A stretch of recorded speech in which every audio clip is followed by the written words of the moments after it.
Hello guys, dito ako sa aking mini bike park. So matagal-tagal na ulit ako simula nung huli akong nakapag-vlog. Marami akong clips kaso hindi ko siya ina-upload kasi ang pangit ng mga angulo. Minsan mas marami yung hulog kaysa sa magandang scene. So sabi ko hindi siya worth it, ulitin ko na lang. So dito ako sa aking mini bike park. Hindi sa akin to, okay. Bali ito siya.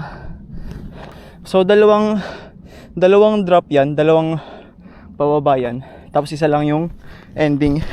Yung ending nun banda ron, sobrang ganda din. Etong nasa kanan master ko na siya. Ito lang yung nasa kaliwa, yung nahihirapan ako kasi ang nipis ng daan eh. May ano ako sa mga maninipis na space, may takot. So pinapractice ko pa. Kanina nakaisang lap ako na nagawa ko siya dire-diretso. Kasi bago ka dumrap dyan may siguro may ganito kataas na drop. Mababa lang yun, pero kung mga manipis yung pagbabagsakan mo, ang hirap para sa akin. So tara, tingnan natin kung magagawa natin yan.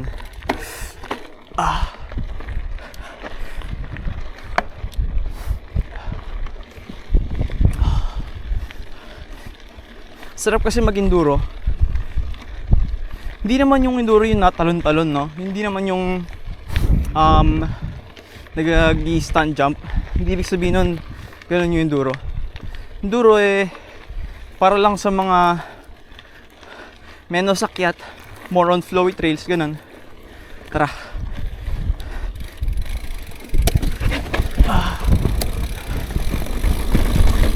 God damn it.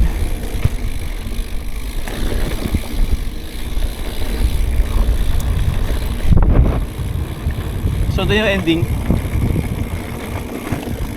Ano ako ng konti. Grabe, sarap. Yun.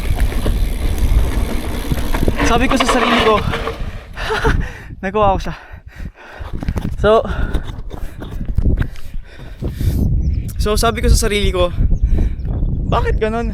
Parang tigas ng pag-drop ko. Yun pala, yung suspension ko nakalock. So ngayon ko lang napansin, kaya medyo nung una nahirapan ako masyado.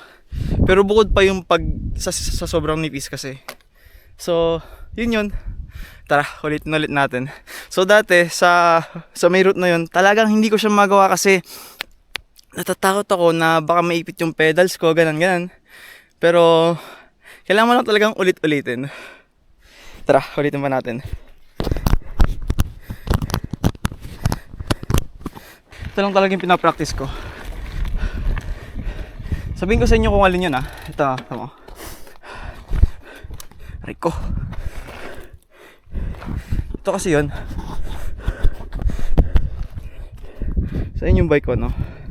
So gagaling ka dyan, daan ka dito. Sobrang nipis niyan para sa akin. Tapos yun yung parang ramp. Bali ganun yung style niya. Kaya practice lang talaga para masanay, di ba? Para magkaroon ng confidence. Wala lang akong confidence kasi naisip ko, kapag drop ko dito, baka sumayad naman yung pedal ko. Pag sumayad yung pedal ko, mawala ako ng balance. Sakit-sakit tumusok ng mga ganitong halaman. Yun. Tara. Ang dumi ng bike ko. Hindi naman siguro gas-gas to, no? Hindi naman. Ayan, no? May mga damage tayo ng konti. Pero it is what it is.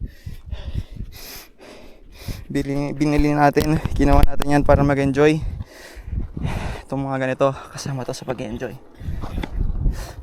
Kulang tayo na salida ng konti. Yun. Now, G?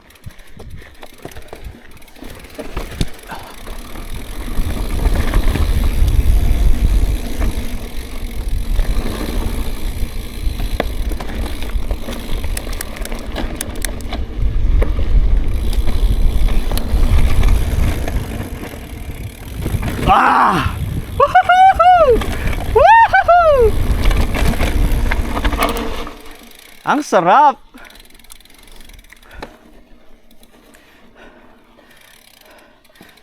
So kapag diniretso pa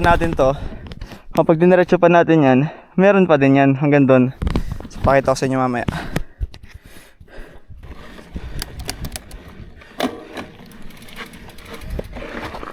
Oops, walang salida. Bro.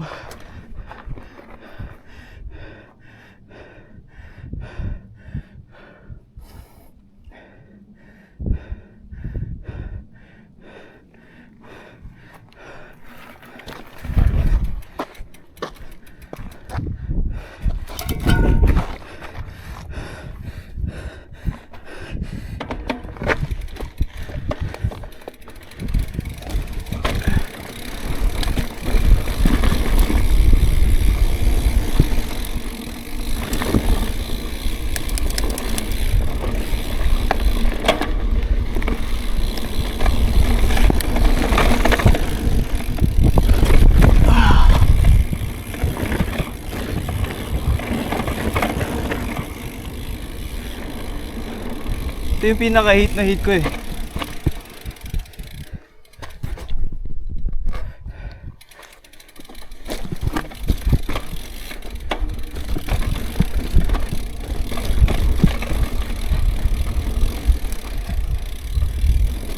Dito, careful lang.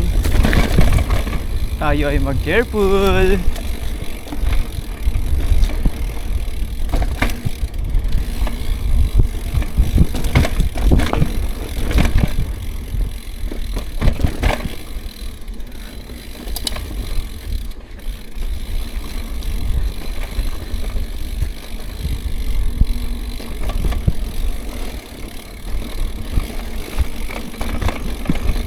Whoa, whoa.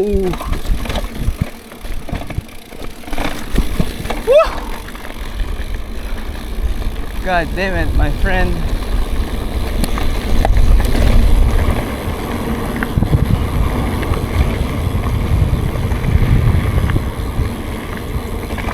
It's a good life, what can I say, my friend?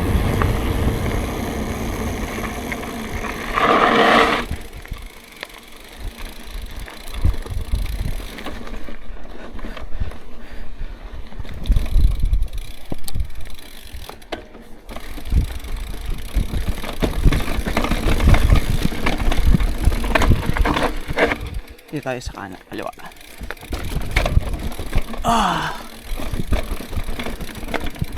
Yeah, I like it.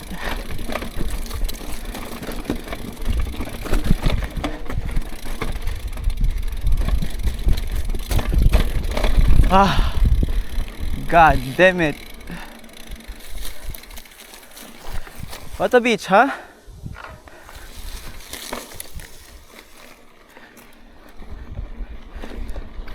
Time to go home. Dito ako nagsemplang one time eh.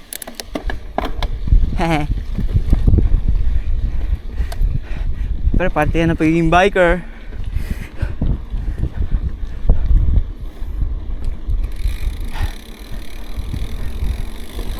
It's a good life, it's a good life.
It's a good life, what can I say?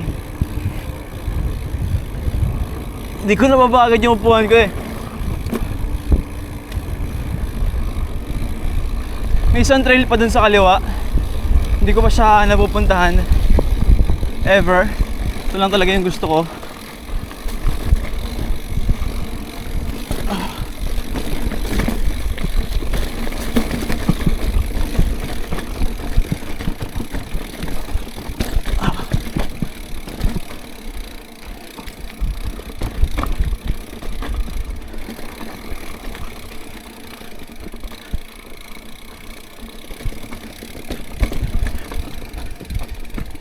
Hindi ko siya matuloy-tuloy gawa nitong side na to eh.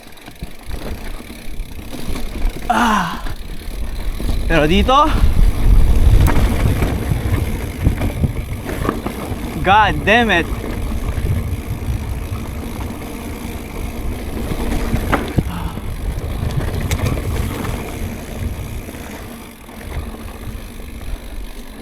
Woo!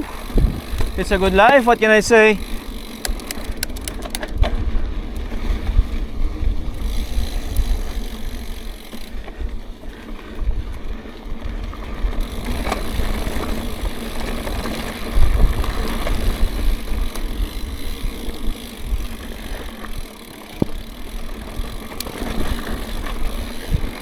Okay, para i-end ang ating mga happenings, hindi mawawala to syempre, classic.